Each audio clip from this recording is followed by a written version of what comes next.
Good evening, everyone. Thank you for coming today. We have a really good lineup of speakers. So I'm starting off with the introduction. I'll give you a brief overview of our speakers, but we'll have more, they'll be giving you more information about their experience and their background. It's an extremely knowledgeable group and we're fortunate to have them today. So we're starting off with Michel Thiry, who is a world-renowned value management and program management expert. He has authored books, he consults and speaks internationally. He's also a doctor and one of the founding members of the Canadian Society of Value Analysis. So really happy to have him, and he'll be talking about the connections between benefits, risk and value management and how that aligns with corporate strategy. So then we'll be going on to David Worsley. Now I've had the pleasure of working with David in the past. He is relentless in his pursuit of knowledge. He actually has more letters after his name than there are in the alphabet, so he probably won't appreciate me telling you that, but it's true. He's very experienced and knowledgeable. And he's going to be giving us a case study of how value management has been used in transport for the North. So then we'll be going on to Behnam Bashokooh, who is extremely experienced as well. So he trained as a chemical engineer, but now he works as a program manager at Fleur. He's got 11 years of experience there, and he's going to be talking about something which is quite unusual and is not frequently done within the world of value management. So typically you'll see value management used to create products and also to enforce projects and programs and make sure that the outcomes are really clear and that resources are effectively steered towards achieving the goals that you wish to achieve within a project, program or portfolio. But he's going to be talking about how value management can be used within organizational design. So that's something that is quite unusual, and it's not something that many people have heard previously. So that's also a treat. Just to give you a bit of a background into myself, I'm an award-winning risk and value specialist who focuses on starting mega projects for success. And I've worked within Network Rail, Transport for London. I had a stint in the International Trade Select Committee within the Houses of Parliament, and before starting my own company, Aravan, where I do consulting and speaking internationally as well. So I'll be going on to chair a panel. Everybody that's speaking tonight will be sitting on that panel, and I'll be chairing it so we can take questions from the audience, and there are people joining us online as well. So thanks again to Bentley Systems for hosting us this evening. One of the other things that I do is I'm the co-chair of the Benefits and Value SIG within the Association for Project Management. So we do a lot of things as a SIG. We're extremely active. We have a working group system whereby people don't have to be members of the committee on an ongoing basis, but they can get involved in particular areas that are of interest to them. So if you'd like to find out more about getting involved with the Benefits and Value SIG, please speak to me afterwards, or also we have Merv Wyeth, who's on the leadership team, and Peter Rolstone, who's the events working group leader. So that's it for today, and I'll pass on to Michel. Okay, thank you, Caroline. Thank you for inviting me. And what I'm going to do today, I'm going to talk about value, but taken maybe from a slightly different point of view. I'm going to do a little bit of background on value management, risk management, benefits management, or benefits realization management, as some call it, and then see how we can really integrate all that together. The idea being that when I started working in value, we had the value engineering or value analysis workshops, and then we had the risk workshops, which are separate. And recently we started doing benefits management, and all that is done discreetly, in their different areas. And I think there is a case here to integrate the whole thing. I'm just going to do a little bit of background for myself as an individual, and then maybe a little bit to show you the kind of work I've done. So basically, this is me in the arms of my dad when I was born. I was born in Belgium. In fact, my dad was a coal mining engineer, so we lived in a little coal town north of Belgium, and that's me a bit older with my mom. And I had great dreams of going to the West and conquering the West. You know how it was popular in those days. And eventually we took a plane to to Canada, and that's where I was brought up for many years. I studied as an architect, as you see the architectural look with the long hair. At the time, it was really, you know, something really bad. My dad was always teasing me about cutting my hair. And I worked on fairly large projects in Canada, in Ottawa, Place du Portage, Place du Centre, Montreal Convention Center, the World Trade Center in Montreal. So both as a design architect when I started as a junior architect, and then later writing specifications, site supervising, things like that. And basically the idea was that I realized that I was never going to be a Norman Foster or something like that, you know, would earn millions just scribbling on walls and pieces of paper and napkins. But I thought that as an architect, you have to understand how buildings work. And so I tried to touch on every aspect of the building.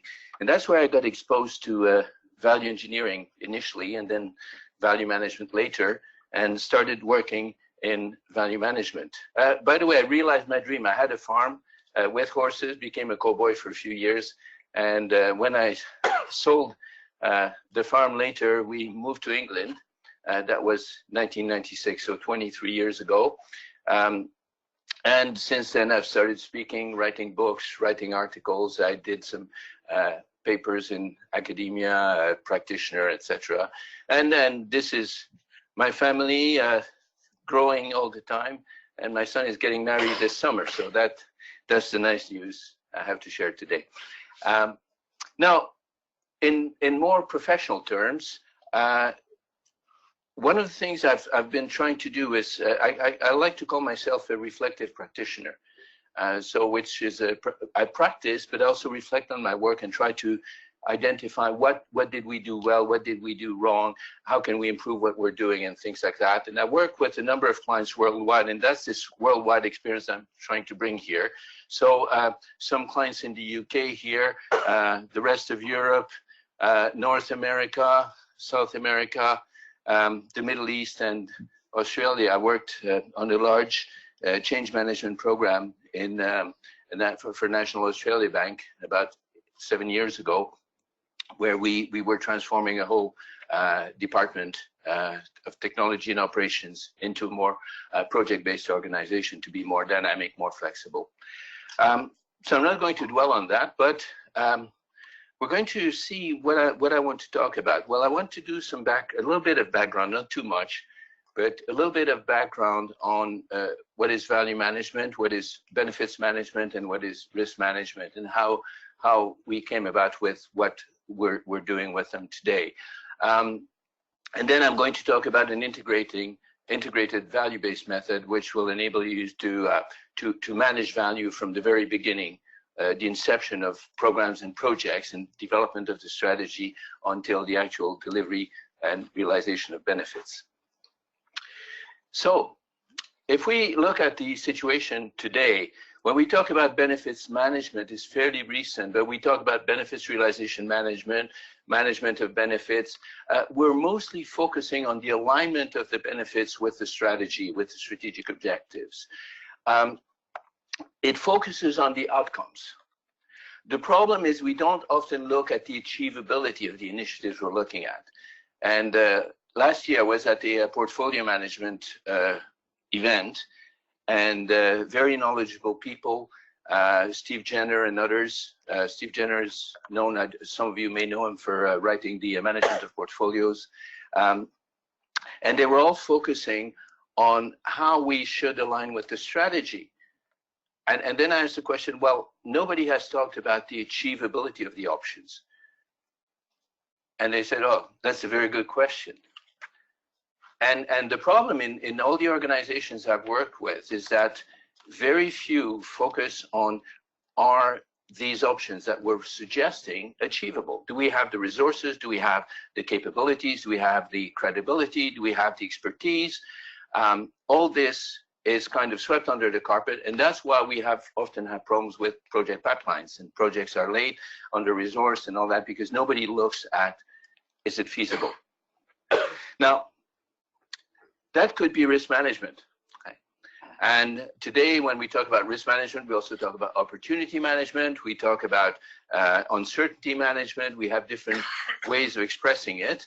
And it's basically the focus, the identification and the analysis of risks and the development of risk responses. Now, beyond the development of risk responses, few organizations actually manage risks all the way. You know, you do your risk workshop, you identify all the risk responses. I've done a lot of program management, and one of the things I developed in my program teams was the concept of a risk package, which was a work package associated to risk, which actually had to be in your WBS. And if I didn't do that, the risk responses were just wishful thinking, nice things. And many organizations don't actually carry it through. So that's one of the problems. The other problem, I think, is that they focus on the threats rather than the opportunity. We talk about opportunity management. We talk about risk being threats and opportunities, but very few project managers focus on the opportunities.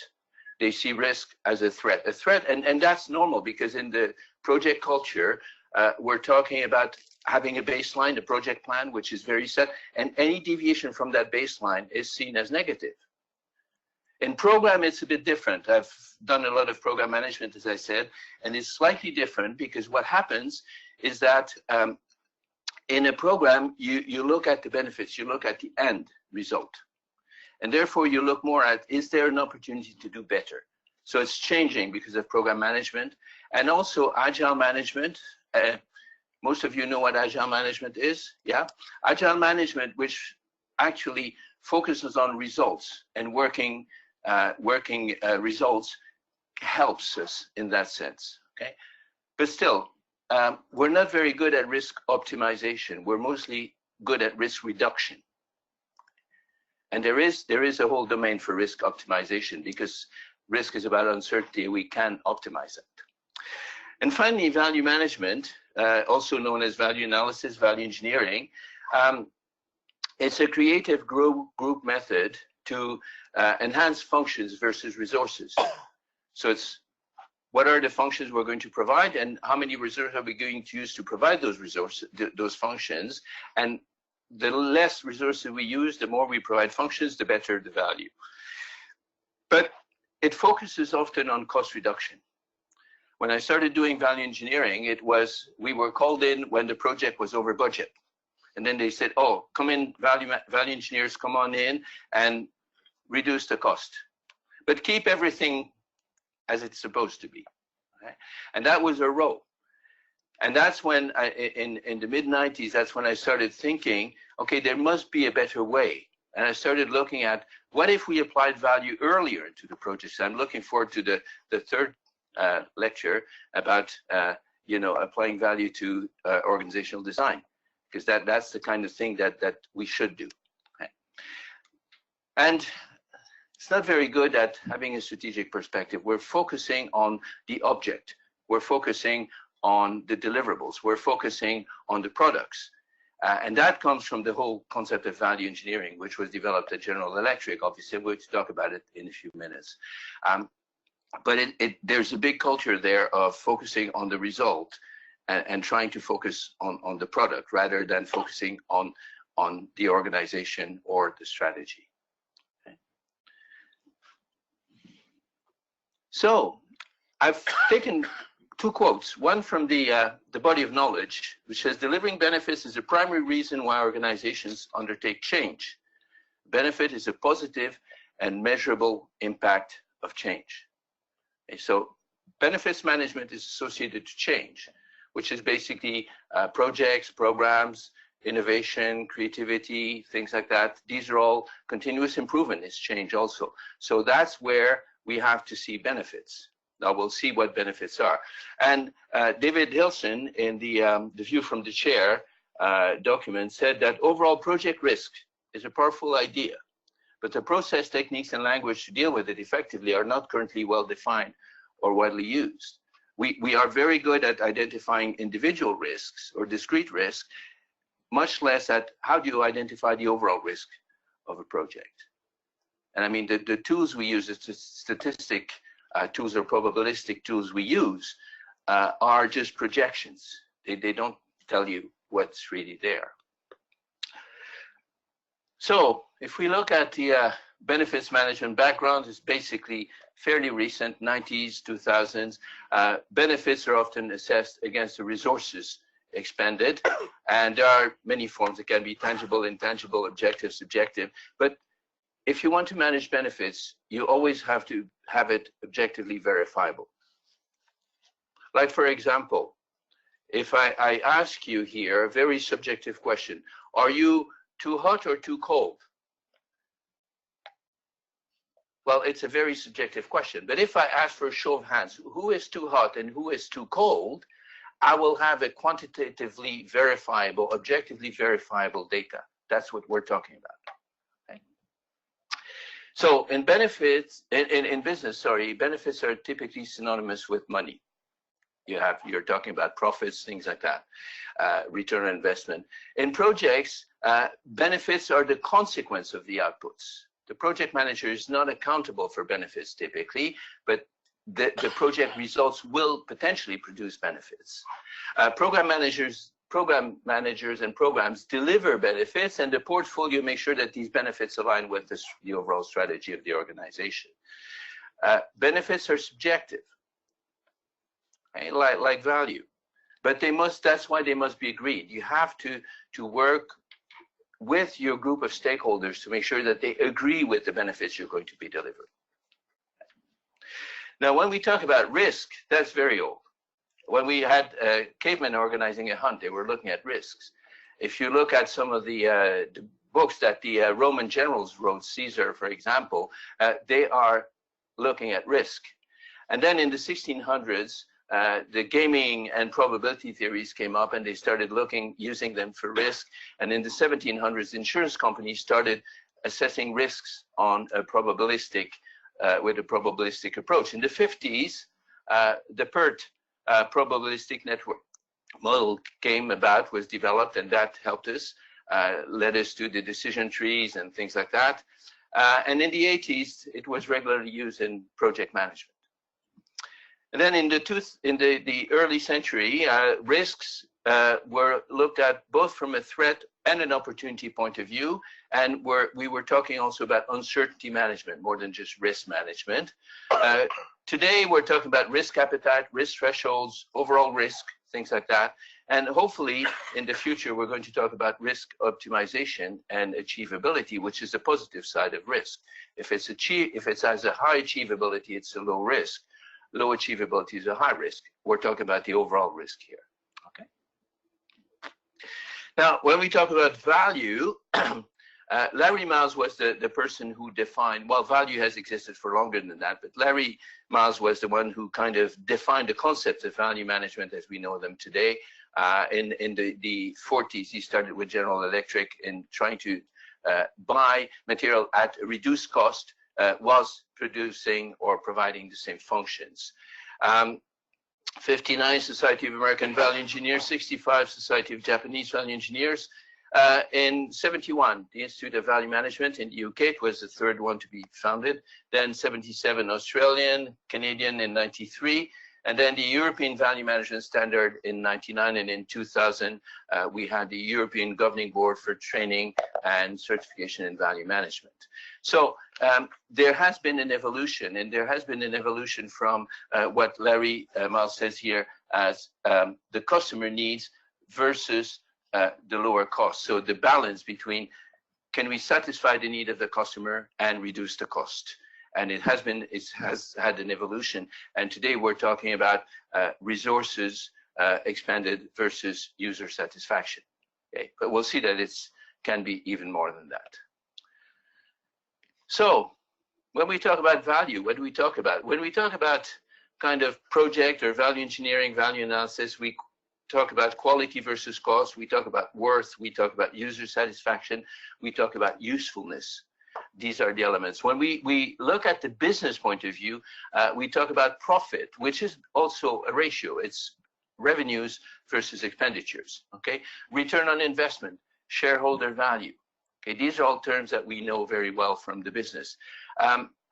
when we talk about organizations in general, we talk about innovativeness, competitive advantage. These are the things we look at, and these are all concepts of value. Okay. Today we're going to focus on the concept of value as benefits versus risks. So what are the benefits we can provide with the lowest level of threats or the highest level of opportunity? Okay. The other thing we have to remember about value is that value is in the eye of the beholder. If you buy a bottle of water here for £1.50 or £1, and you bring it here, how much do you think it's going to be worth? A lot more. Okay. Depending on the situation or depending on the person, value will have a very different meaning. And that will be very important in assessing value, because we will need to have our stakeholders identify what they want for value. So value is a ratio, or even better, a balance. It's a balance between the alignment with the expected benefits of the different stakeholders and the achievability of the agreed solution. So if we have a balance between the two, we have value. If it's skewed one way or the other, we don't have value. Because you could say, okay, if I'm reducing the cost, that's fine, it's good. But what if you don't deliver what you were supposed to deliver? You're reducing the cost without delivering what we're supposed to deliver. Or you don't deliver, you go under budget, and the client says, well, I had more money than that. I could have had an even better product if you had spent all my money. So cost is not the only issue here. So when we talk about benefits, we need to talk about realized benefits. And therefore, there are two dimensions to value: benefits realization and risk optimization. Okay? The alignment with the expectations and the achievability of the different options. So I've done a little table, a little diagram, flow chart of what kind of steps we have to go through. So in yellow, you have the value elements, dark green benefits, dark blue risk, and light blue project. So basically, a combination of value management and benefits management. You want to elicit the stakeholder needs and expectations to identify what your expected benefits are. Then, based on that, you will do a functional analysis, which is an analysis of the functions that you're going to need to deliver, and a categorization into a benefits map or a function diagram, as we call it in value management. And we organize the benefits map, or what I've called the benefits breakdown structure. I'm going to show an example of that a bit later. Then you agree what are your critical success factors, and that enables you to measure the alignment. Among those benefits, some will be critical success factors, critical to the success. These are the ones you're going to measure your alignment of your different projects with.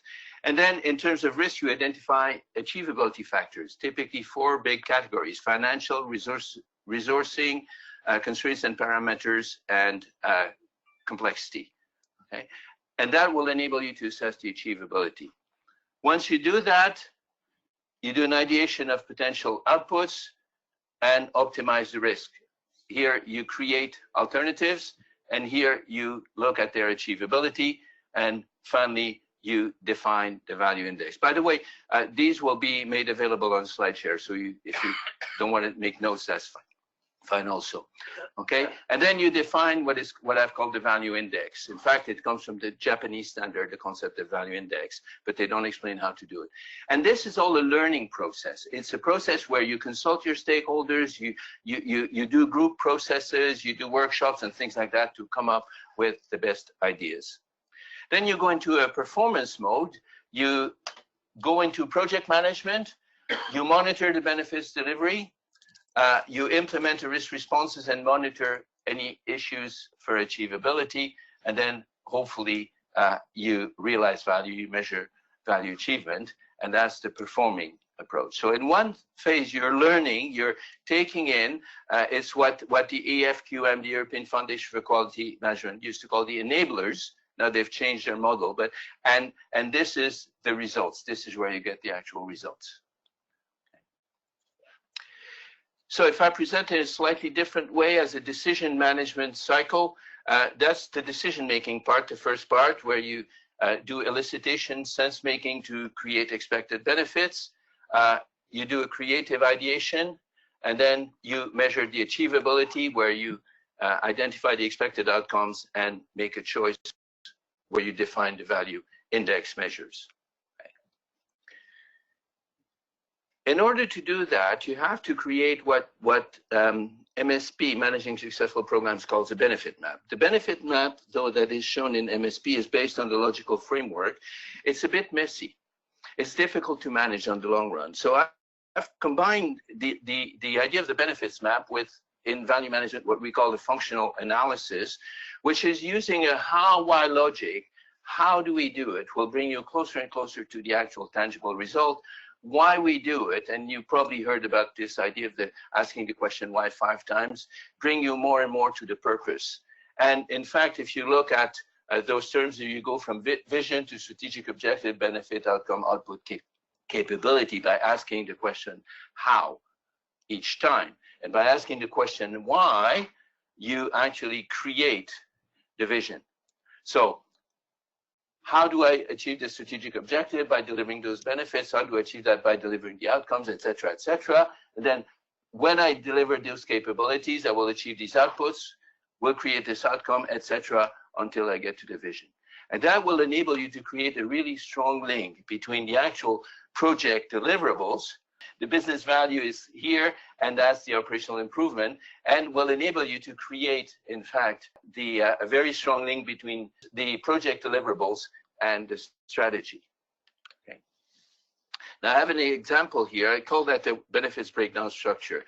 I have an example here which basically shows that here, that's a partial benefits breakdown structure for a large program that I worked on. And here, basically, you can see how, for example, ease access to information from multiple devices can be linked to the critical success factor to increase productivity of individual employees. And how to ensure compatibility with the client systems links to integrate the work environment. These were 3 of the critical success factors we had identified for that program. It enabled us at the project level to link each project deliverable to actual benefits and to actual critical success factors. Okay, now when we talk about achievability, that's for the alignment. That's how we measure the alignment. And there are actual scoring models using weighted matrix that you will have in the SharePoint. There are 4 major categories. We worked since 2003, so about 16 years now, we've worked with this model, and we've identified, based initially on risk analysis and then on different types of projects, we came up with 4 major factors, groups of factors. Financial factors: how easy is it to get money? How available is it? Is it taking a lot of, is this project taking a lot of your budget, and things like that. Parameters and constraints. Is it a very tight schedule? Is it an easy schedule? Are the resources easily available? Do they work full-time, etc.? Resourcing factors: are the people, do they have the right competency, the right expertise, things like that? And finally, complexity factors. Is it the first time we're doing that? Are there lots of interface-centered interactions between the different projects, and things like that? Okay, so these are the 4 factors. There's a grid to evaluate, to do a scoring model, and in the end, when we combine the 2, you will see that looks a bit like the probability impact risk grid. It's basically the achievability corresponds to probability, and the alignment corresponds to impact. We have the same skewing here to favor achievability, alignment over achievability, as we do with favoring impact over probability and risks. And basically, you can use it to do 2 things. You can compare 2 options. For example, large program, you have 2 solutions, 2 vendors that offer you solution, large IT program, sorry, and you want to compare the 2 options. So you don't just compare the cost, you want to compare also the alignment with the objectives, but also what are the, one uses a legacy system, the other one is all new. Which one are you going to choose? So that's one way of doing it. The other one is the assessment at portfolio level or at program level of multiple projects, or at portfolio level of multiple projects and programs. Which ones are we going to implement, and which ones are we going to not do, and which ones are worth looking at a second time and maybe try to improve either their alignment or their achievability. In this case, you see it's easier to increase achievability than alignment, and in this case it's probably easier to increase alignment rather than achievability. How can you do that? So it allows you to, it helps you make a decision, but it also helps you to have a very good idea and to manage more. The thing is that that will also give you a very good tool to justify why you chose these objects with your managers, because you have actual tangible factors on which you identified on which you chose this project over that one. Sorry, I'm rushing a little bit because I see the time passing by, and so that's why. Okay, now how do we use that? Now we use the value ratio of achievability and alignment. I use it to write also the project charter. In fact, or the project brief, sorry, or the program brief also. The alignment helps you identify the scope. If you remember, in the alignment, we're talking about a benefits breakdown structure where we could identify that these deliverables from these projects were aligned with the strategy. So when we identify these elements as part of the scope of the project, we can actually very easily justify how they are aligned with the strategy and to which critical success factors they will contribute. Okay? And that ensures that you do your benefits realization.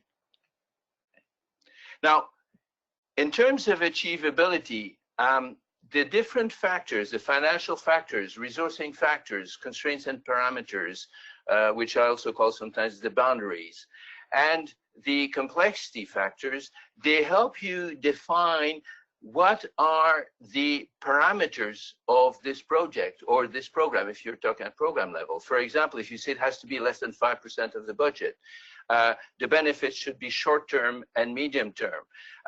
The resources should all be co-located. The schedule is tight. Okay, that will define, because you score your projects based on those factors. Am I out of time? No, not yet. Because you base your project on those factors, these become your parameters, and we'll see a bit later when we look at the monitoring, how it's used in practice. Okay, so if we now have made a decision, we launch a project, we have made a choice, we do planning, execution, control, monitor benefits realization, monitor achievability issue, and then deliver the outputs and measure the value achievement. Okay, that's the second part of the circle. This is an example of a benefits register which comes from the benefits breakdown structure. If you notice here, you have level 4 and level 5 of your benefits breakdown structure, which I showed you earlier, the benefits map. And then you could identify, again, using a value management methodology of identifying the level of flexibility and the criterion level and flexibility. You identify your measures. You have a deadline. You can use the accountable department, actual result variance, and actual delivery date. And that allows you to build your benefits register, which is directly linked, because you're at level 4. But if you go back up, you can identify your critical success factors and your high-level benefits. So you can directly link the achievement of any of those to your benefits at the higher level. The second point is about the overall risk register or achievability, where in fact, as I said earlier, you have financial factors, parameters and constraints, human resource and people factors, and complexity. And as I said, you're going to have the slide, so don't worry. For example, in this specific project, the budget was 5% of all the projects, so of the portfolio. the impact on the company cash flow was less than 5%, 100% internal available, the budget. Medium-term benefits, okay, expected return, number of members of on the team between 3 and 5. Some of the contracts were customized, a spread of work 2 to 3 sites, an acceptable budget, etc. The spread of resources was all internal. Some of the resources were new. There was little other critical work, so they would be more focused. Good skills and expertise.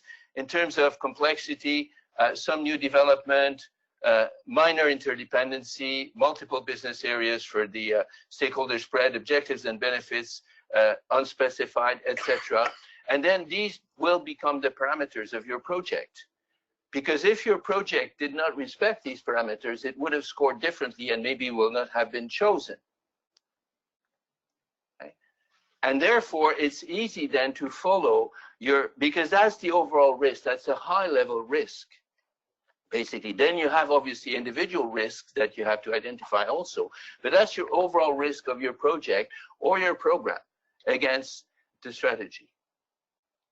Yes? Can I ask a quick question? What a quick one. Criteria represent? Sorry? What do the numbers at the top of the columns represent? Okay, the top of the column represents the score.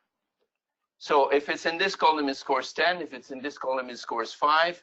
This column scores 2.5, etc. So it's an exponential growth factor growth.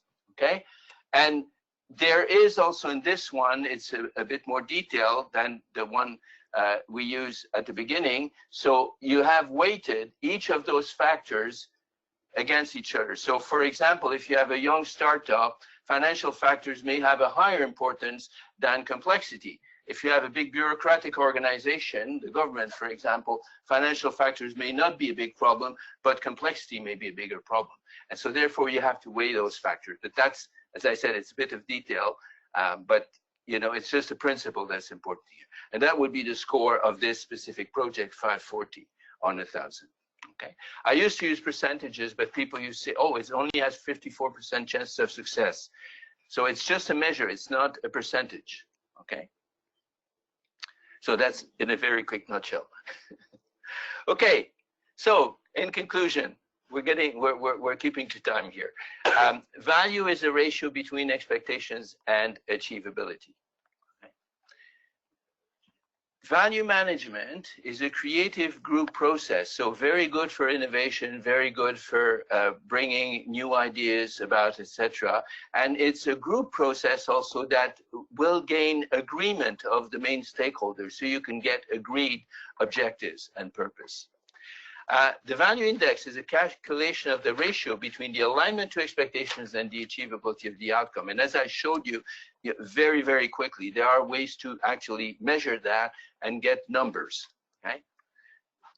By setting a value index, one can compare options on their capability to achieve expected benefits and the overall risk factor, which is the achievability. And with the value index, it becomes easier to monitor and track value generation throughout the project or program. So I'm really sorry for having tried to put so much in so little time, but I wanted to give you some more tangible things than just talk to you about high-level concepts. And as I said, I've prepared a slide deck which includes some examples that you will have available after the conference that will give you more examples on the techniques and things like that. And obviously, you can always read some of my books. Well, thank you very much. It's been great.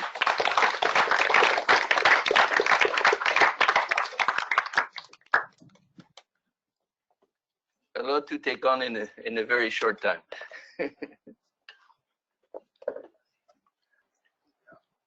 Right, great. Okay, so right, so I'm David Worsley, and I'm quite pleased there's rather more overlap between some of the things I've got to say and what Michel's already been talking about than I expected, really. And so I'm going to be talking about how some aspects of the DM toolkit have been applied to transporting leads, and hopefully, although there's a lot of tables and figures, a bit like Michel's, presentation, because it relates to something we can all understand, sort of driving or being on a train, hopefully it will resonate with people. So for those of you who don't know me, this is an introduction to how I got into this area. I managed to drag out being a student at Manchester for 11 years, but then eventually I had to get a proper job, and first came across value management, working in the risk and value team at Network Rail. Then for 5 years I wandered off into strategic planning, where they taught me cost-benefit analysis, which I'm going to talk about a bit. And I was lucky enough to be involved in the early stages of high school too there. Then I went back to risk and value and Network Rail for another 3.5 years. Got a gig doing some lecturing at Newcastle. And then I've been in consultancy for the last 3 years at WSP, where I've got an amazing amount of experience, actually, diverse stuff, working on road projects for Newcastle City Council, rail projects for North Yorkshire, road and rail for West Yorkshire Combined Authority. It was even 6 months after leaving Network Rail, I was even seconded back in briefly and worked on the Great Western electrification project. So anybody who lives to the west of London, I apologise for what's going on there, but you can ask me about it later on. And yes, now actually just last week I started a new job as head of rail specification and delivery for Transport for the North. I'm trying to work out what that means at the moment, but I do think it involves value issues. So this is what I'm used to, which is working within a well-defined project management framework. So at Network Rail we had the GRIT process, which was 8 stages. Stage 6 was where all the money was actually spent, construction, testing and commissioning, but we had to go through a lot of development stages before that. And Highways England have got their own variant on that, the project control framework, which again is an 8-stage model, with stage number 6 being where the spade goes in the ground. And value management was integrated into this, and so I've tried to summarise the VM process at Network Rail here. It's a fairly flexible structure. I'm not actually, I wouldn't be able to criticise it really, because the person who's done the most to devise it's in the audience tonight. So, effectively, there is a bit of flexibility about which group stage you use various value management tools at, whether you have to use them. So, stage 1 output definition, where you're deciding what your project's all about. You might use function analysis, which explains how you're doing things and why you're doing things. You order all the elements of the project into a diagram which reads how in one direction and why in another. We'll come back to that later on. And then if you've got difficult decisions to make, where you're choosing between options which satisfy different success factors differently, you might do that at grip stage 2 or 3 using a multi-criteria analysis method, such as criteria weighting technique. Then later on, it's more about achieving the same benefits, but at reduced cost using lean thinking, tools like that. So although there is flexibility in it, it does sort of give you a rough idea of what activities you're going to do in which order. Now, importantly, before you get to this point, though, in an organisation like Network Rail, if it's a renewal project, then you know you have to renew some track or a junction, or else the asset you've got isn't going to work anymore. So that doesn't really have to build a business case. If it's an enhancement project, someone should already have done an economic analysis to work out whether the benefits to society of the project are going to be worth the cost. So the cost-benefit analysis would be done before you got to this stage. And the value management activities would be about enhancing the value of the project.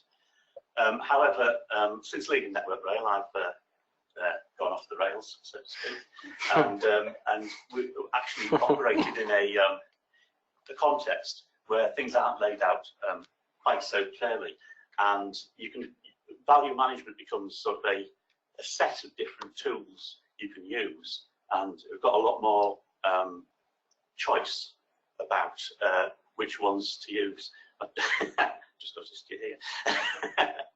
Is it okay if I use your diagram? It is. Cheers. Yeah, I put it out. I put it out in the public domain.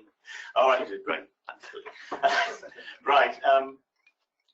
And so I've been working in the context I've been working in is building up business cases for the Department for Transport, and they've got this these regulations basically effectively, you've got to have 5 parts to a business case to get anything done in transport. You've got the strategic case, which is about how your project aligns with the goals of your organisation and other projects which are happening. The commercial case is, can you get somebody to actually do it? Can you sign a contract with a construction company? Management case, can it actually be done? Have you got appropriate risk management in place? Can you overcome political opposition? Financial case, how's it going to be funded?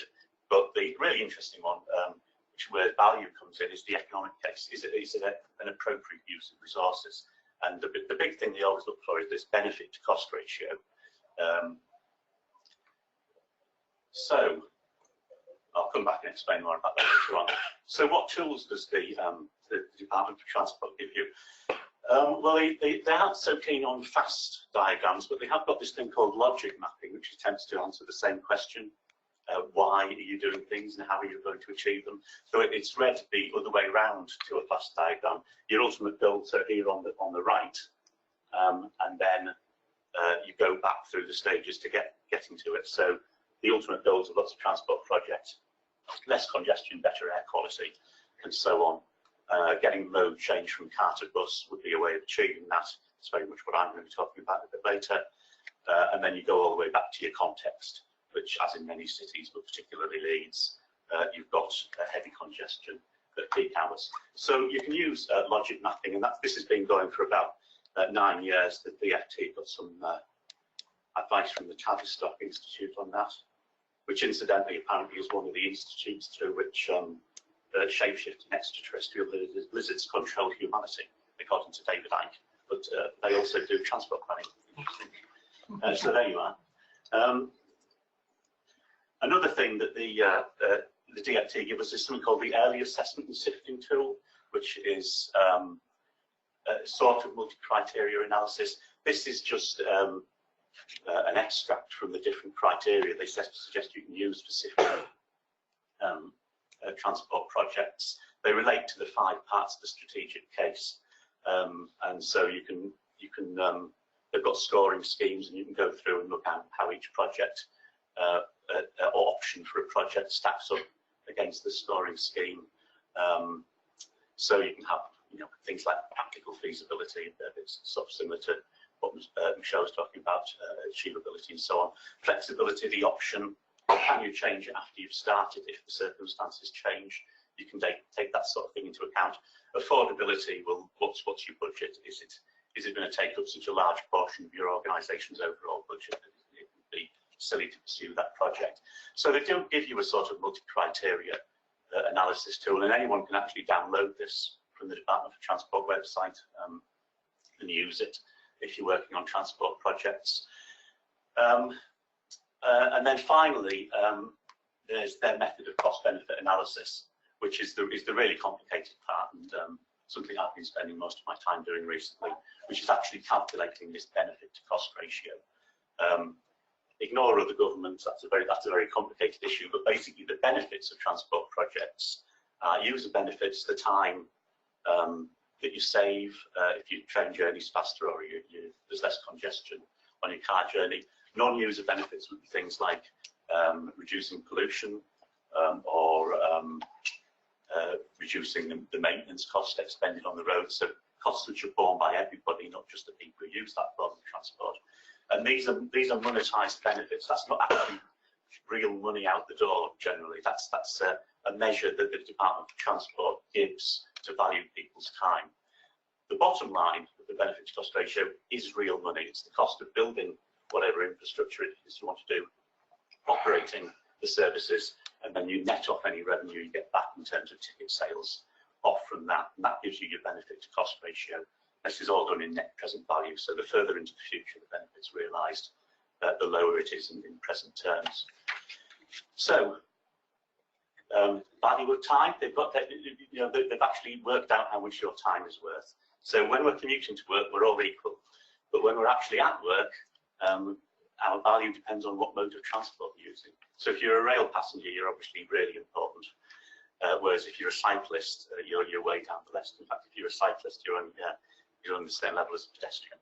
But if we're saving people's journey time during working hours, that's how much we value get asked. And how do you work this out? Well, on road projects, you've got to do traffic modelling. And with modern computers, this is getting very sophisticated. So this is a screenshot from a traffic simulation that Siemens have developed, as you can tell by the German name. And this is like the most cutting edge one, and clients actually want to see what a transport infrastructure will look like in practice. Would ask us to use BISIM, and you can simulate junctions and so on. I wasn't going to talk much about risks tonight, but in transport development, the biggest risks I've found all relate to traffic modelling, because there's this the age-old issue of, well, if you improve a particular junction or a particular road, won't that just suck in traffic from elsewhere on the network? Doing the analysis to the level necessary to answer that question is the really difficult part of the traffic modelling. They also value whether people get killed in accidents and things like that. And they totted it up for us, and if you get killed, apparently it'll cost £5,000 for the ambulance to come out and pick you up. If you're seriously injured, it's £13,000, and then they also value the lost output that you would have done at work if you hadn't been killed in a road accident, and so on, and actually tot up the value to society of stopping fatalities, serious accidents, and so on. And interestingly, if you get killed in a non-built-up area, it's worse than if you get killed in a built-up area. But this is what the DFT gives us anyway. And then you eventually work out your benefit to cost ratio. And if it's better than 4, that's great. That's very high. Generally, they like projects to get a high benefit to cost ratio, 2 to 1 or more. And then this is more like a waste of money down the bottom, which doesn't mean you would never do these projects, because they might be strategically necessary. But this is your value for money score. So how did we do this in Leeds? Well, as I say, the Department for Transport doesn't specify what order you use these tools in, and that's where we've had to actually make choices. So the Leeds Public Transport Investment Programme is a plan to basically spend about £170 million on transport interventions all over Leeds, money that was saved when they didn't go ahead with building a tram system, similar to what they've got in Nottingham or Manchester. So 3 new railway stations, and 4 park and rides, and improvements to the corridors coming in with Leeds. Now, this work's still in progress, so Leeds City Council have told me they don't want me to mention the specific sites, which I'm going to talk about, but I'm just going to give you an overview of how we made some decisions. So the first case study is a junction upgrade, where basically it's a roundabout at the moment, which is great off peak, but at peak time, the roundabout just gets completely clogged up. So here we had 18 options suggested for how we could actually improve that roundabout, well, including do nothing. Underpass would be like the most expensive, actually, grade separating the junction or building a flyover. So for this one, we actually used the Department for Transport's East methodology, and we actually used some of their criteria for sifting it. So we only wanted to do ones which we thought would actually have a big impact on the problem. That took out 10 of the 18. Another 2 of them were completely unaffordable. They'd have been a huge portion of the budget. Another 3 were eliminated because they didn't tie in with the other transport objectives, which were basically to improve things for cyclists and pedestrians, as well as for car drivers and bus users. So that got rid of another 3 options. And then finally, there was one which we just thought to be practically infeasible, which was to actually have a cycle path through the roundabout while the traffic continued to go around. Somebody thought that might be a good idea, but then we couldn't think of anywhere it had been successfully done. So just eliminate that one on practical feasibility. And then you go to the cost-benefit analysis, where you actually do the traffic modelling, and that basically made the choice quite easy, because we found out having a modified signalised roundabout made the traffic flow worse than at present, and would have given you disbenefits to society of almost £70 million. So really, there was only one option in the end. So you can probably think of criticisms of doing it this way, but I'm saying in practice, this is how we would make these decisions. And that shows you how you calculate the benefit to cost ratio. So that one's pretty good, actually. 3.3 is quite high for a transport scheme. The other case study I wanted to run through quickly was a park and ride site. So this is a bus park and ride site where people are driving and then catching a bus into the middle of Leeds. We didn't think the east sifting mechanism was right for this one, so we had a bespoke park and ride option sifting exercise. We had 70 possible sites for park and ride in Leeds. 20 of them were eliminated because they were either too far from the city centre or too close. As you can imagine, if you're too close, you're not getting enough miles of car off the road to make it worthwhile. If you're too far out, you're not going to get any people from the city. You're just going to get people from the hinterland behind using it. So it has to be an optimal distance. Yes, accessible by car from a wide area. That eliminated a few more. Not competing with the rail park and ride facility, got rid of a few more. Big enough to actually have a viable site, got rid of another 10. On an existing bus route, because we didn't want to have to bring in a new bus service, that got rid of another 14. Was there enough demand? Three were eliminated that way. We sort of eventually got down to 11 viable sites, but here we actually, rather than just do sifting, we went over to multi-criteria analysis, because one of the things we wanted to do was balance the sort of the ease of delivering the site, which involved looking at environmental constraints against what sort of revenue we thought we'd get from people parking at the car park. We had to balance that against the risk of there being problems with planning permission. So the ones that have scored 1 on planning constraints basically means they're in green belt land. The ones that scored 2 are also in green belt land, but they've been earmarked in the Leeds local plan as possible park and ride sites. And the one that gets 3 was not in green belt land, and so would have been the only one which would be easy to build on, really. So in many ways, this is the simplest possible multi-criteria analysis you can have, because there's only 2 criteria and they're equally weighted. So, it's sort of the simplest possible multi-criteria exercise, but it did lead us to a fairly clear answer that one of the sites on a corridor leading to a large town outside Leeds was okay on the planning risk and was much better on the practical deliverability.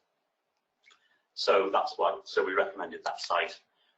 We then used cost-benefit analysis not to choose where the site would be, but how big it should be. So there was a proposal to build pretty much as large a site as you could, larger facility on the land available as possible, 529 spaces. And as a test, we looked at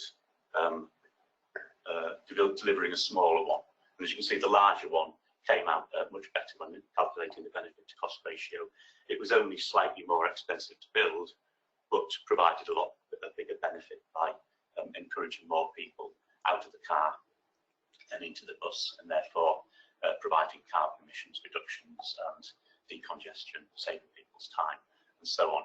So ideally, we would have tested an even bigger one, but there really wasn't.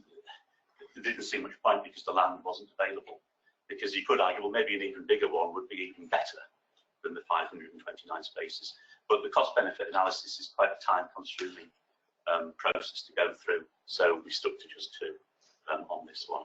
And the good thing about cost-benefit analysis is that once you've set up the spreadsheet to do it, you can then just start changing some of the parameters.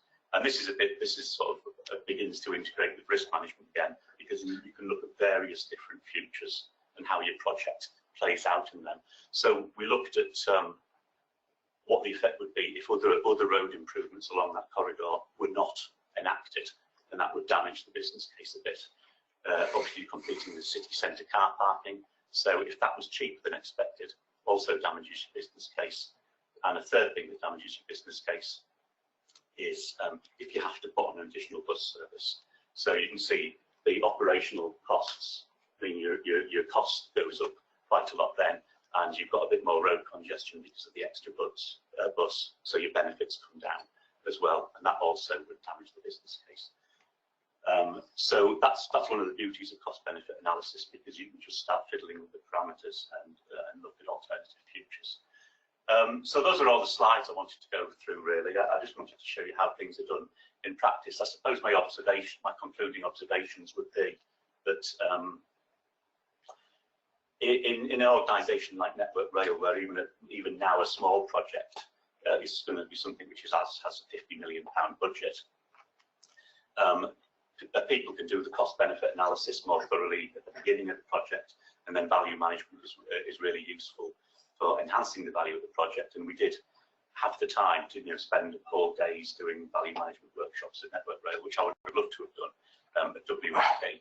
But in these road projects, where the budget's more like £10 million rather than 50, you don't really have the time to do masses of analysis, because it actually would end up start being an appreciable portion of the whole costs. So we've had to use the value management toolkit to winnow down the options so that we're only doing the full cost benefit analysis on, say, 2 options, because when you're doing full cost benefit analysis, that's when you actually need a design, you need engineers to get current estimators, the costs start ramping up. So we've been using things like sifting and multi-criteria analysis just to get us down to what we think are the viable options. Of course, you could say maybe we went too far and we cut out too many options. It is open to that criticism, but it's still a work in progress, this, I think. But now I'm back on the rails again. I look forward to a lot more analysis and a lot more number crunching.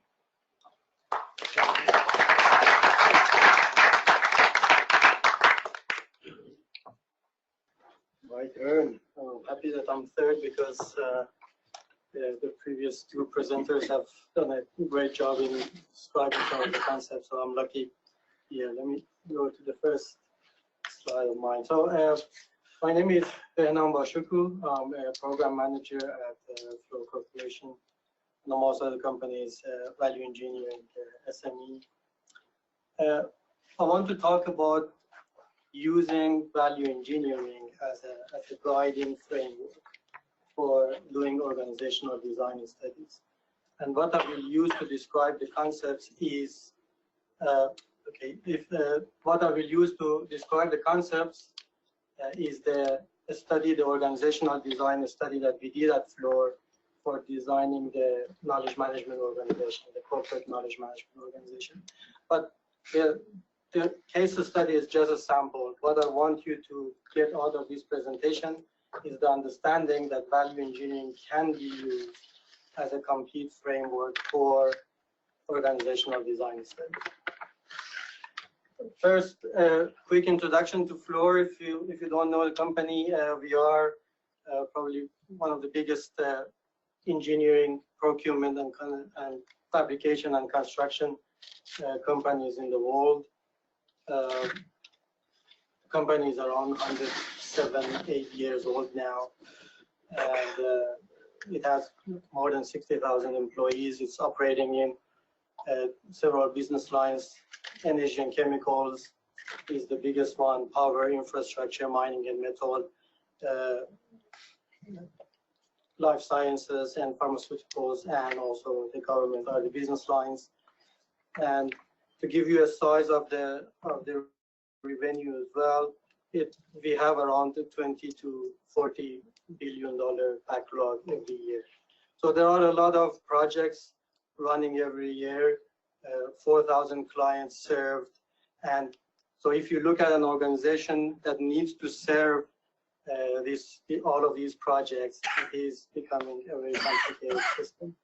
So if you look at the organization chart of our company, it's 68 pages, and that goes to the level of office managers minimum. So all the people that probably more than 80% of people in the organization that are not in that list, and still we have 70 pages of organization design. So when you get into that level, then organization design becomes super complicated and challenging and needs a proper framework to be followed for proper design. So with that, today I want to just very quickly tell you what an organization is and what are the key aspects of organization design.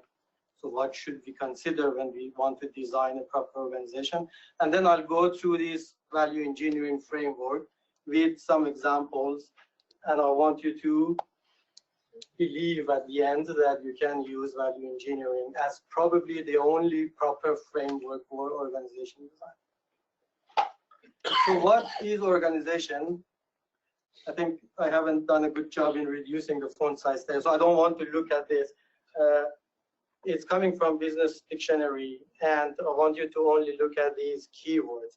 So the organization is a social unit of people that have roles and responsibilities.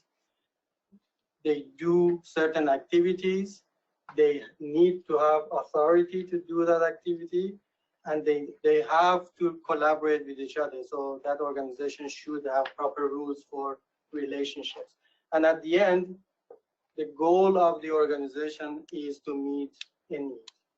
If an organization, whatever you do, the best job you do to design a unit, if they don't meet the need of the organization, it's not an organization at the end, all right? Feel free to ask questions anytime if anything is not clear. So when you look at the projects specifically and task forces, so you see, for example, we have functional organizations, so there is an overhead group and then functions are divided and they need to collaborate with each other. We have divisional organizations when, again, overheads and then divisions based on, for example, business lines or locations or products. We have matrix organizations. If you are coming from projects, you probably are in matrix organizations. You have network organizations like, for example, the startups or fashion industry has a lot of that. Things like that. So there are a lot of different organization types that people have brainstormed to come up with something that is coherent at the end. We have also activities. Some of the activities are silos and isolated groups. They don't need to really work with each other. Some are like productions that you need to do something, give it to the next group, give it to the next group. Or there are reciprocal that everybody should very densely work with each other. But all of these, forget about all of the designs. At the end of the day, organization is this. It's assigning the tasks, assigning the resources, giving people the authority, enable them to coordinate between each other, and also give them the metrics to see whether they are actually acting properly or not. And if you need to meter the performance that you always do, if you don't meter anything, we can improve it. If you need to meter something, you need to clearly give that. Otherwise, nobody knows what to do, and the organization will not be successful. Okay, so forget about everything that you hear about organization design and concepts. If you make sure you get this right, you have an organization. Okay. So what I want to do with that introduction to organization and the aspects of organization design, which I hope is clear so far, what I want to do is to see whether value engineering can be used to guide us through identifying all of these parameters there that you see, right? The formula that the previous presenters, they talked about this benefit cost ratio or satisfaction of a function and the cost is actually the formula that the Society of Value Engineering or all the value engineers, value managers, they use to measure value, to convert something that is not tangible to something that you can meter so that you can improve it. Without that, a lot of things like satisfaction of need, I might be comfortable here, you might not be comfortable. So it's completely subjective, but we need to be able to measure it. And we have come up with this formula to say, okay, how satisfied we are and how much resources we have spent to become that satisfied. And that's value. If we can in any way increase this ratio, we have created value. If we decrease it, we reduce value, right? It is a simple math problem. Look at these two. There are 4 ways to increase value. Okay, so think about it yourself. It's not just cost cutting. It's not just improving the quality of satisfaction of need, for example. There are other ways to do that. You can make things more costly, but still you increase value. You can make things less satisfactory, but still you increase value. And that's very important. Any questions so far? Happy? Good. So let's start with this. So we go through this process. Step 1 is first of all, we need to identify what needs the organization should satisfy, right? So when you do that, you need to first make sure that you list and understand all of the stakeholders, because they relate to each other. And organizations, as I said, our company is huge with all these people. There are a lot of stakeholders that you need to make sure they get satisfied. So that's a very important activity. You identify all of the stakeholders, then you start listing their needs. The language that value engineering uses to identify a need or a function is verb, an active verb, and a measurable noun. So any need, you can say it can be identified by an active verb and a measurable noun. It should be active, because if it's not active, it's subjective, you cannot measure it properly. And it should be a measurable noun, because if it's not a measurable thing, you will not be able to measure it again, right? So if you cannot come up with something, you need to spend the time properly to come up with this term. And that becomes the need that you need to satisfy. So the satisfaction of need, the need is listed. And in value engineering, what we do, in our studies, we just go and with the team that understand all the stakeholders, we brainstorm all of these verbs and nouns. And then to make sure that we have got everything right, we build a function diagram. I hope you are familiar with the FAST, or function analysis system technique, the FAST diagram. The way that it works is, thank you. The way that it works is by this how and why questioning. If you get the logic correctly, then you should be able to say that I have the complete list and relationships. For example, if we say I need to use information for our knowledge management, this is the sample. One of the needs is use information.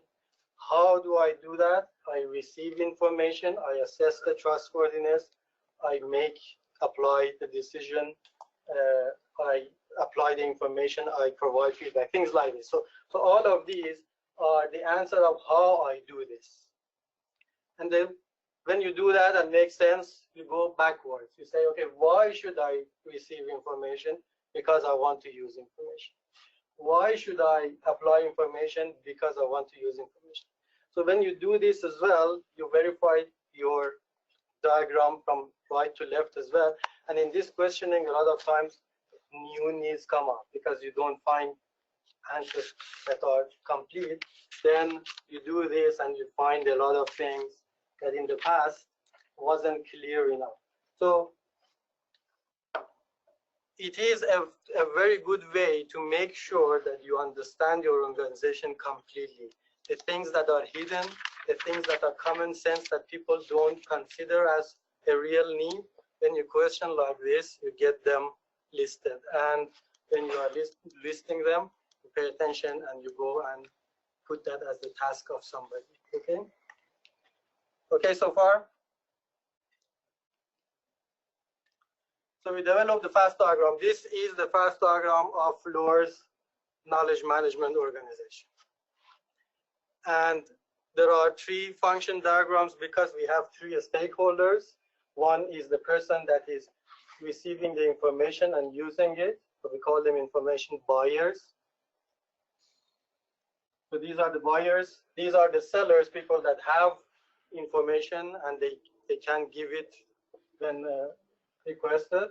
And the knowledge management organization is the one in the middle that links these two. So we use a supply chain type of analogy of buyer, seller, and a broker. Okay? So now we know that our knowledge management organization should satisfy all of these needs and how they relate with each other. Okay?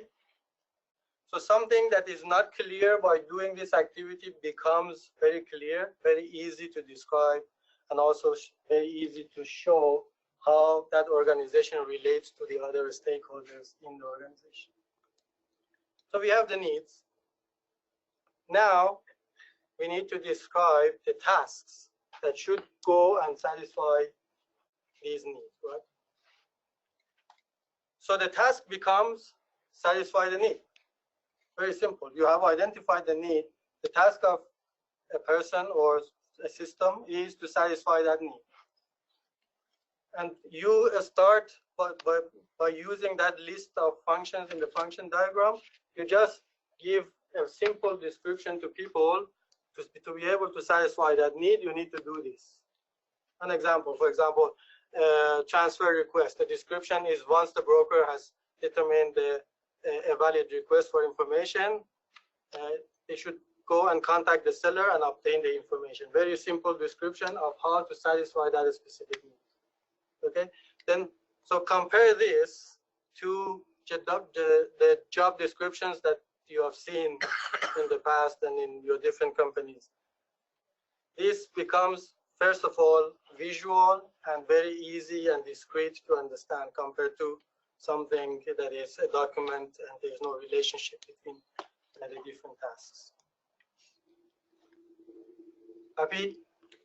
Okay, so we have given the description of the task based on the needs identified in the past diagram. Now I need to go and assign these tasks to different people. So I need to identify the roles. So in the function diagram, you can look at how these functions are related to each other and start distributing them. You can say, okay, based on all these functions, I need one role to do them all, or I need, for example, several roles to do all of these, to satisfy all of those functions. In our example, we have 4 specific roles in our KM organization now that satisfy all of those functions that you see in the middle. Okay. These are the 4 roles. And again, what we have done, we use the function diagram to visually show them what are your the functions that you need to satisfy, and you shouldn't care about anything else. These color codings are there, and all of the functions are clearly in a visual format distributed between people. Okay, so they can just, if they understand the function diagram, then they know the task right away. You don't need to give them anything else. Okay. One of the most important parts of the organization design is coordination. I'm sure if you worked on especially matrix organization, we always fight with other disciplines, with other functions to get information. We always have issues with lack of coordination, and we always complain that people don't talk with each other. This is the solution to that. A lot of times people don't know who they need to go and contact. A lot of times they don't know when they should go and contact them. But with the function diagram here, we can describe that easily. Remember I said we have these color codes. Anytime in the function diagram that you see 2 adjacent functions with 2 different colors, it means that 2 different roles should coordinate with each other. And this person knows what that means. This person knows what that means. So it's very clear what that coordination is. And it's very clear when they should do that coordination. When is when they need to satisfy that function. So you get the time out of this whole problem completely by just focusing on function. Clear? And again, we come to the last part, the metric. We said if you don't meter anything, you will not be able to improve it. And all these, for example, lean process and whatever that you hear around improvement is based on this parameter. So the meter now, depending on what you want to do, the meter can be just the level of satisfaction of need.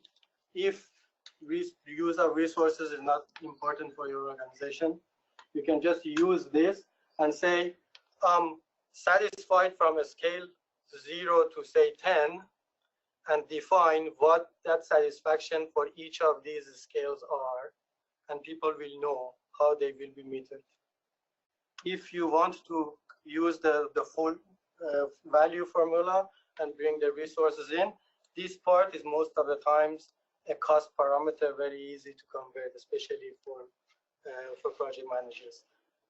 Then we can use this formula of the value and say value 0 for that function means this, value 1 means this, value 2 means this, and people will have a clear metric.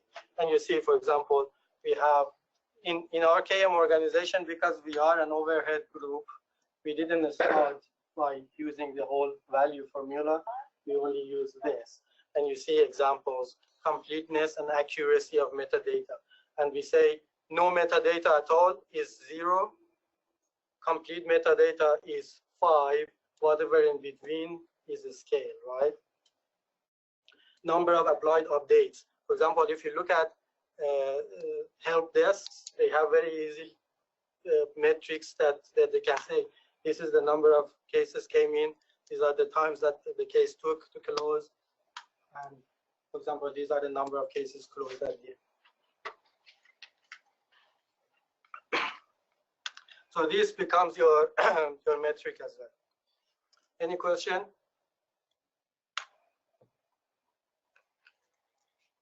So with that, we did all of the steps that are required to come up with a coherent organization, right? And value engineering guided us step by step to do this and to do this properly. And frankly, it changes the language that is used in your organization when you do it like this. People in our KM organization and an overhead organization is scattered around the world, very limited resources compared to the big organization we have, in different time zones, having no direct access to each other. Now they speak this language, they are metered based on that.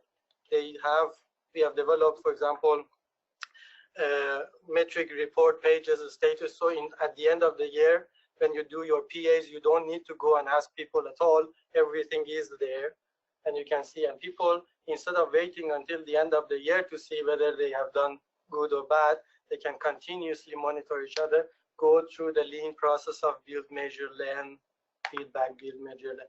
So it is enabling the organization to perform properly. Okay? And now when we come up with an idea, we always go to that fast diagram. We say, the first thing that we say, which function is it going to satisfy? And it makes it clear, okay, should I bring other people in? Who are the other people that are responsible for the other tasks that are related to what I'm going to build? Should I bring them in and make sure that I understand them well on that? You know, startups, internal corporate initiatives, majority of the times the failure is because the stakeholder analysis is not done properly. And when you don't do that, you build something the customer doesn't want and you fail. This enables people to go and understand that there are other people as customers. You need to involve them in the process, and you need to make sure that their needs are satisfied as well. And with that, I hope it wasn't so much rush. If there is any question, I'm happy to answer them if I can here, or send me an email. If you go to my LinkedIn, there is a paper on the same subject. I think it should be exactly the same title as well. In that, we have used our functions and we have developed a way to say the current organization, how well it is doing and where are the areas of improvement. I didn't have time to talk about it here. It's a lot of things that you saw in the previous presentations as well. But I think for existing organizations, just to know which squirrel you should go and chase, that's actually a very good way of doing it. So if you want to utilize that, you can read the paper or just send me an email and I'm happy to help. Thank you so much.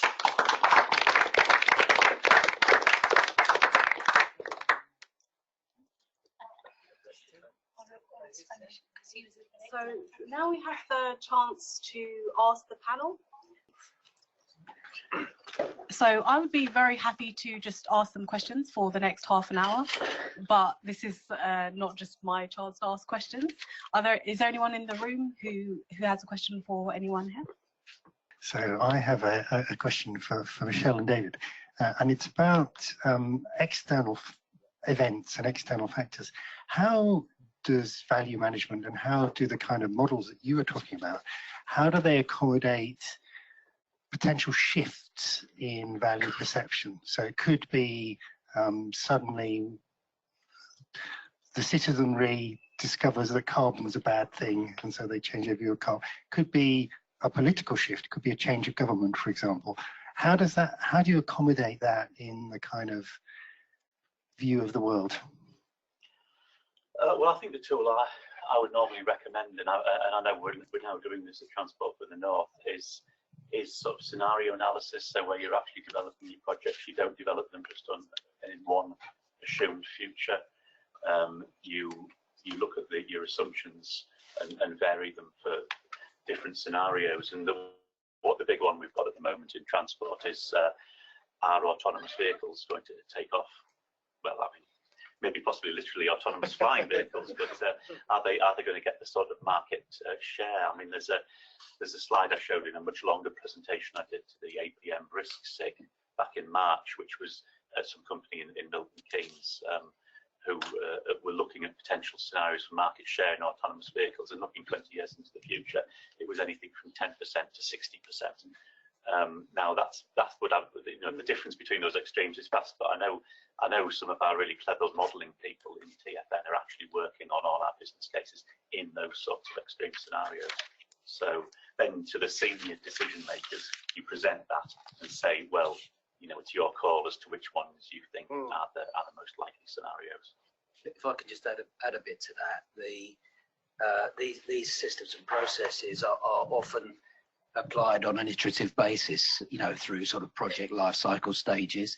And when you pick up one of these to operate at a subsequent stage, the first place you start is what you decided were the criteria before that was acceptable to all stakeholders. And then you've got the opportunity to change that going forward. So it picks up time. Okay. And can I add to that as well? So especially on oil and gas projects, a lot of times I'm hearing myself as well. At the start of the project, the amount of oil and gas reserve that you have, that you can produce, is a probabilistic figure. There's no real value that you can say, yes, that's the amount of life cycle cost and the net revenue that I get from the plant. So when that happens, so all of these probabilistic modelings that are happening, and you get these S curves, if one of your needs for the project is to minimize risk based on these probabilistic figures, then minimize risk is an active verb and a measurable noun, right? You have a function right there. Go and increase the satisfaction of that, and that will reduce the risk of external factors.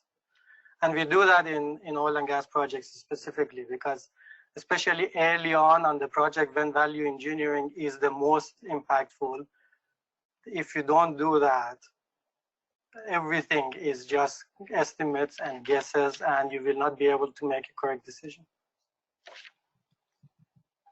Was there anything you wanted to add on that, Michel?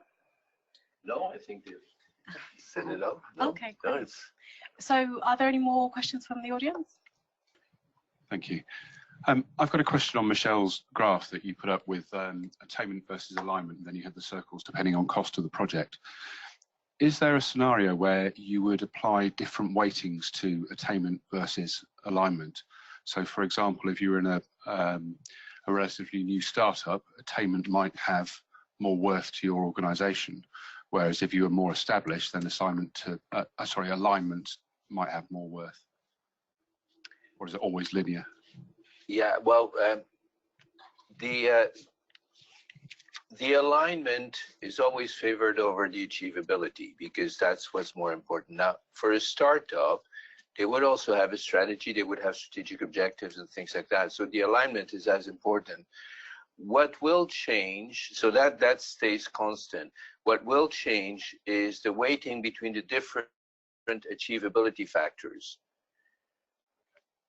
which are fairly standardized. As you see, the 4 categories are fairly standardized. But for example, as I said in the presentation, a startup may be short of cash or may have more difficulty getting cash to start. And therefore, the financial factors may be have a higher weight than, for example, the complexity factor, because they're fast moving, they're quick, they move fast, they're agile, they're flexible. Whereas in a very large organization that is cash rich, cash would be less of an issue. But on the other hand, complexity may be, because they have silos. It's difficult to have internal networks, horizontal communication and things like that in that organization. The alignment is that will be defined by each organization, in the sense that the concept will stay the same. They will both have a benefits map or critical success factors, but these will be different. For example, in a large organization, it could be maintain our competitive advantage as a high level factor. Okay, obviously it would narrow down as you go. For the young startup, it would be develop a new market, for example. It could be, or develop market for a new product that we have invented. So the objectives that the alignment is based on will change depending on the organization. In terms of the achievability, the factors stay constant. What will change is the weighting between the different factors. Does that answer your question? Yes, it does. So it's important to review the factors rather than actually the model. But the comparison, we've decided, when we started using that matrix, we've decided to favor alignment over achievability, a bit for the same reasons that you favor impact over probability, because the impact is the thing that really matters. I mean, the definition of risk, the risk that we do when we do risk management is the risks that matter. Okay, that's what we manage. The risks that don't matter, for example, that here in London, you wouldn't manage the risk of an earthquake, because the chance of it happening are very, very low. So it's really that will be important then. Hello, it's a general question to everybody, although maybe I think it's too fundamental, because and it can as well from one of the slides that Michel have shown, because I get used to go as a project manager just to try to ensure the good delivery of the output or outcomes. I always struggle about the difference between the two things. But after that, in business case and everything, I have seen that all the analysis is done on expected benefits. So my question is, how we ensure that the delivery of this output or outcome go into realize benefit? My issue is to move from something physical down, like for example, being on highways. I design and built a new junction, and one of the benefits in theory is the reduction of congestion. But until this is not done, and after a period of time, maybe you do the traffic account, and the real expected benefit is not materialized. So how you ensure that? This is my main issue. I don't know if sorry, I'm not maybe expressing myself, or because I find it theoretical. I sort of answer. It is an issue that we have to take very seriously in transport, and those projects I was talking about for lease to council, part of the business case, you actually have to have a monitoring and evaluation plan and a benefits realization plan as part of the even the early outline business case, which were separate documents in their own right, appended to all this economic analysis, explaining how you were going to sort of monitor traffic levels after the roundabout being replaced with a junction to see whether it actually achieved what it was meant to. I mean, obviously with something like that, once you've built it, it's a bit too late. If it doesn't achieve what it's meant to, then you'll be going back doing something else. But I mean, and the budget assigned to monitoring and evaluation was fairly substantial. It was like 1.5% of the budget of the whole project. So if you're talking £10 million roundabout, I mean that's £150,000 in itself for people to go back, monitor traffic levels. We've got technology which monitors traffic levels now. You just put cameras on with artificial intelligence that will count the number of vehicles and different types of vehicles, all that sort of stuff. And then you can feed that analysis back into future business cases. And I think what this is something which is worth stressing is that this is becoming more sophisticated, and we're looking at how different towns differ from each other in their characteristics. So Leeds very much felt that they are different from other cities because they don't have a mass transit, they don't have a tram like Nottingham or Manchester or the metro like Newcastle. So it's compared to cities, they've got a much worse traffic problem, and so they want to actually come up with analysis that's bespoke to Leeds, rather than just relying on the parameters the Department for Transport set. And in fact, the organisation I work for now, Transport for the North, has largely been set up because it was felt that all the assumptions about transport were centred on London, not just the south, but specifically on London and the area around London. And we want more bespoke analysis for our own areas to do better projects in the future. I personally believe that the key is the function diagram, benefits breakdown structure, fast diagram, this how-why logic that you use, which will clearly connect the lower level deliverables to the higher level benefits. I think that's the key to connecting, which is, I think, the question you asked. Now, that will, if you have a strong diagram like that, then you can use it to build your benefits register by going at a lower level. Even your blueprint, for those of you who do program management, you could build your blueprint based on that fairly precisely, have actual measures of success at the lower level. But because you have this strong how-I link, you can link the success in each of those smaller areas or smaller results to the higher level benefits, and it will be the sum of all those deliverables that will enable you to achieve the benefit, and that will enable you to actually measure that you're actually realizing your benefits, as you said. And I think you explained it also very well with the details that you use. You have to have these factors or these measures, but they should be clearly linked using the how-why logic, which value management is very strong at, to connect it to the benefits, I think. That's my personal belief. I think. Yeah, I'll add something to that as well. I'm sure as a project manager, you are aware of these different levels of cost estimation accuracies.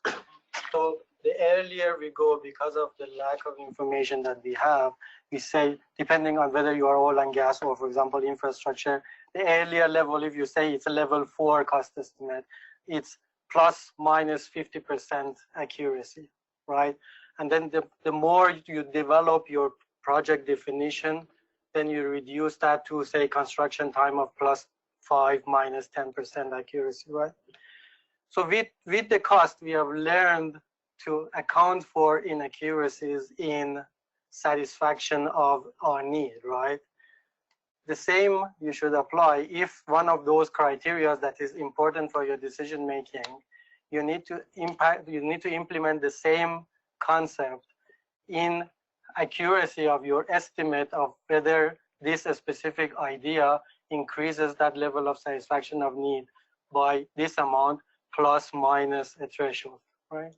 And then try to, when you develop your project, try to reduce that threshold of error in your cost estimate. But the problem is, do you remember this, the cost of change and the impact of change graph? At some point at the start, the cost of change is low, the impact of change is high, right? When you go through your project, at one point these reverses, then you don't have any option to change back and do something else. So as a project manager, you need to be aware of this and do all of your changes and the detailed decisions before you reach that point, and then live with it, huh? Because after some time, the cost of change is more than the benefit that you get out of it. And yes, in that time, we've made the decision based on the best available information. Things have changed. I mean, I just add something to that. I totally agree with what you said. And from a project management view, it is true. If you look at it, though, from a program management view perspective or organizational view, you might decide to make a change past that line when it will cost more for the project, but will in fact ultimately bring you higher level benefits. And there you were talking about longer term impact earlier in your presentation, long-term impact that could cost in fact more at the project level, and from a purely project point of view, you would say, no, I will not do that because it doesn't bring value to my project, but it could bring value in the longer term to the organization or to the program. Yeah, of course. Can I? So, yeah, because I get used to, as well, because I was working 11 years for Transport for London. So the sponsor side, they start doing the business. In the sponsor side, they do the business case. Maybe for me it was always, and I want to be fair on that, but in the optimistic part of the the business, try to the VCR be high and justify the investment and everything, and I never saw anybody to put some kind of uncertainty or to adjust at that moment to say, well, this is the most of the benefit that we can achieve, but nobody is ensured you that this is happening. So once this is in the inception of feasibility or early definition outcome, depending how you want to call it, in the framework that you are speaking, this is passing to the delivery, or let's say project management team, and you live with that to try to figure out the project, the scope and everything, try to make this happen. But I can see that there is a completely this link between the physical things to this social and everything, that as well the way that you put the money against that. Okay, you're using some guides, but sometimes I think it's really very difficult. So I will have this doubt. Sorry. Sharing my thoughts. As well as being here physically, we also have webinars, so we're live streaming on the internet at the moment, and there are some questions online. So if you are watching from online, then get your questions in quickly, because there are questions in the room as well. I'm just going to give Merv a chance to ask. Yeah, and in terms of online, we've had about 30 people with us throughout the evening. They've been very complimentary of what they've heard, so that's really good. I've been a couple of themes really coming through, but one, I think this is a question probably for you, Behnam. You stated that stakeholder analysis is very important, but how do you actually go on to analyze and extract the information from multiple stakeholders? Yeah, so in developing, so in the startup world, it's actually something that is becoming a standard. Customer analysis and customer voice, what's the exact name for it? It's the observation of customers most of the time. And there are a lot of different ways, depending on who the stakeholder is and what you want to observe. You can bring them into interviews and talk with them. You can have them as a member of a discussion. You can do value proposition canvas studies and talk about their jobs, pains and gains. You can go and observe their behavior on different things that they do, because a lot of people, they say something and then they do something different. So there are a lot of different ways to observe the behavior of people. And if there is any source for this that is proven, probably is the startup environment. So yeah, starting with value proposition canvas. And there is a book called Value Proposition Design. It talks about all of these stakeholder analysis processes. Yeah, okay, thank you very much. That was for Michael. One kind of observation on that. I mean, you talk about essentially finding out what people want versus finding out what they will use, and quite clearly it's what they will use is quite important on this. And there was another question, I don't know, it's probably for both you, Behnam and David. Great tools and their uses, thank you. Some stakeholders might balk at the complex look of them. Is there a way to scale their use or simply combine the various steps? You know, to me, value engineering by itself increases the satisfaction of a need, right? So you don't need to do it to a level that it doesn't satisfy you anymore, right? Overdoing anything, overshooting what you are doing is value destroying, not value creating. So it's important to understand to what extent you need to do these exercises, right? Is it only just knowing the roles? That's enough for me. Do I need to go and distribute the roles? Do I need to do, for example, a big organization, I only focus on a small organization. So depending on the scope, you do something to satisfy yourself, right? And it is very important to know the scope of the problem and the extent of it, definitely. And it's for any study, it's not only for this, it's for any study. At the start of value engineering, you spend a lot of time defining the project. It's a distinct phase of value engineering study that is called define. And you need to go and talk about this, understand what should be done, to what extent, what are the important criteria, and the rest of the things. Yes, I mean, I think there's one of the problems in transport is there is a big step change in complexity from moving from multi-criteria analysis or a sifting tool, which should be easy enough for anybody to understand who's working in the project, up to full cost benefit analysis, which is really, really complicated. And so I suppose we do have a bit of a culture where people tend to just accept the benefit to cost ratio figure that they're given by your appraisal people. And it's, I think part of my role is trying to get people to critique that a bit more. I wouldn't say I'm the world's biggest expert on cost benefit analysis, but I know enough sometimes to see a few problems in ones that other people have done. And so we're going to try to be a bit more critical about it. But yes, there's a huge change in complexity from the simple to the complex tools. Okay. Can I add something? So I get this question a lot, especially in our environment, that projects are fast-tracked and nobody has time to do anything other than just doing the job. I get that question a lot, that because the value engineering impact is not right away seen on a project, a lot of project managers ignore it, or it becomes a check-in-the-box activity. But there is a quote, I really love it, and I always tell people that quote. I don't know from who the quote is. It says, you can waste years if you cannot waste hours. So do this when you can and prevent wasting years in future. Otherwise, it's always late and we are always doing whatever that we have done and destroying value for a lot of projects. And you see what's happening in the construction environment. So yes, I think this is something that we need to believe in and we need to do it as early as possible.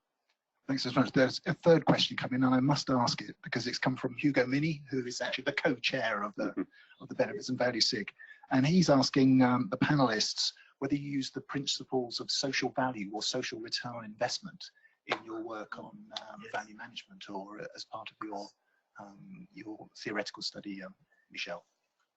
Yes, definitely, and mostly in organizations now it's an important factor. There are different ways of doing a social impact. In fact, when you think that in the past we were talking about the bottom line, today we're talking about quadruple bottom line, we're talking about ethics, we're talking about environment, we're talking about social impact. It has become, at least at the business level, a very important aspect of value. And I think that's to answer the question in short. Yes, we use it. Well, yes, I mean, even those business cases for relatively small projects I was describing, you would have to include a section where you looked at impact on security, so individual people's security from crime, national security as well, even, believe it or not. Things like severance to townscape, so if you were basically blighting the way a town felt by putting a big piece of infrastructure across it. And if any of you know Leeds, the town's virtually cut in two by the railway station. And in the past, all the development's really been to the north of the railway station. And so trying to open out the whole town so that it can develop to, well, city, so that it can develop to the south's an important part of that. And some of these are very difficult to quantify, so we just have to assess them qualitatively as part of the business case. But other things such as reduction in pollution or reduction in accidents are actually given monetary values and fully quantified in the cost benefit analysis. If I could just add a small remark, there's a very interesting body of work on corporate social responsibility, and it's worth looking at because there's a lot of ideas in there about factors. You were talking about the difficulty of setting factors, about a number of factors and how to set them and things like that. There's also one useful piece of information for everybody, and that is that we've been talking about value management tonight, and or speaking as a deputy chair of the Institute of Value Management, the chair's here as well, sitting in the back there. We would recognise all of these things as valid value management exercises. Absolutely. And it's been going like that for some time, but I'm sure you realise, and certainly our listeners would be interested to know, that there's a new British and European standard out in January covering value management, 12973. 973, yep. And an interesting change about that, Michel, is that it covers organisational applications. So that's probably worth, I mean, it's been out on consultation for some time and it's probably worth looking at, but it would be a new source and hopefully a new movement to get behind. Thanks for sharing that, Steve. I know that we only have about 7 minutes left, but there are some more questions in the audience. So if we try and get through the answers quite quickly. Thanks everyone for the presentation. This question's about harvestation benefits and sort of the right ingredients. So I've done many modelling techniques myself, results chain, BDN, things like that. And we're very theoretical at that phase, aren't we, when it comes to business cases and signing off. But when we're getting down through that cone of benefits uncertainty through to realisation, what have you found as the kind of ingredients that have delivered success? With me, I've ended up having to get directors and CFOs in their own PDPs, define measures and metrics to enable whatever change has gone in place to make it happen because of behavioural change needed. So I'm just kind of, you're all really experienced. I'm just kind of like, interested to know what's been the greatest success from a harvestation point of view and what were the ingredients? Well, I've worked a lot with new product development, and from that I learned, and mostly in drug development and pharmaceutical, that the business case should be a tiered process. And now I always suggest to the clients to do an initial business case, which is basically the value proposition, then a preliminary business case or outline business case, which is basically equivalent of the program brief if I work at program level, or the project brief, and then the final business case being the project plan or program plan. And in that sense, instead of approving a project based on a value proposition, which is, as you said earlier, could be 50% off, you actually, at the value proposition level, you approve the next step, which is the brief or the charter, the development of the charter. We're talking large projects or programs here, obviously. And then at the next level, you approve the planning, and once you get the plan, then you approve the actual, as you were saying, the construction, where probably most of the costs are. But there's a tier process which enables you to pinpoint really and to get more data, because in fact, if we look at risk and uncertainty, it's just a concept of how much facts do you have versus how much assumptions you have to make. So if you could lower the level of assumptions and heighten the level of facts, you have a much more precise estimate. And that's the idea of, tiering the business case into 3 different steps. That's what I've done for the last few years, and it works quite well. And so people, they actually have a budgetary envelope that they commit to, but they commit to an actual budget only for the next step. And I've worked a lot in program management, which is a bit agile. It's done in cycles or tranches. And basically, so each tranche or each cycle, you reapprove the budget for the next one, which should be fairly precise, but still you have the overall budget. So that allows you to make adjustments along the way and optimize risks, basically. What about post-outcome, though? That's what I'm thinking a year. If some of these lag outcomes are there to be, they won't be, the program team have gone. It might be a year, it might be 7 months, it might be 2 years. That proactive tracking, but also the kind of and that's where you involve the business change manager, basically. And that's where the business change manager, the relationship between the business change manager and the program manager, for example, would be very important. The person who will take over, who's basically representative of the change recipients, and will be involved at the beginning to clarify the needs and expectation, but will also be involved at the end to make sure the organization is ready for the change and that the benefits are achieved. And when it is not justifiable to continue the program, for example, or the project, if it's a project, then you pass the responsibility for delivering the benefits that will be delivered after the program or the project are finished to that person, which is in fact then has to take over, who could be the sponsor in the smaller in an environment for smaller projects or programs. Yeah, you have the same. I would say the biggest destroyer of value on projects I've been involved in is technology not working as it was supposed to. But that's a bit obvious, really. And so, seeing as this is the benefits and values sake, the one I'd like to mention is if you're trying to predicting human behaviour is difficult, especially in a different context. So one of the problems we've had with park and ride facilities is you work out how much time you're going to save somebody by saying, okay, well, if they live there, they want to go to that city centre, but if they just drive back a few miles here and we get on a train, they'll get to that city centre a lot more quickly than they would have if they'd driven the whole way. The problem is we found actually is that people don't like to go the wrong way.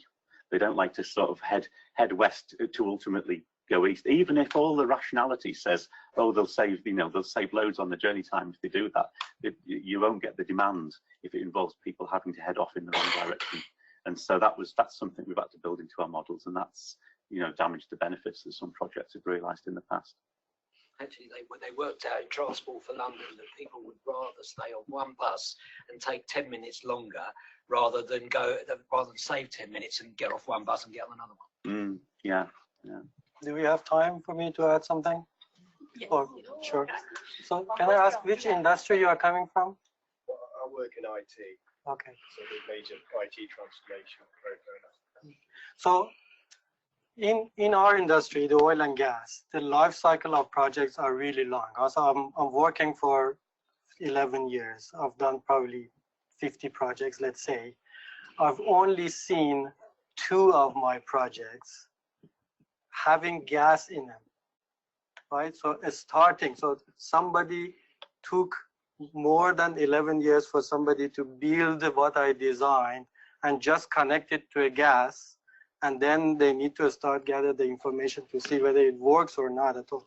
So for projects that are like that, it's actually really hard to prove the impact of the value engineering studies.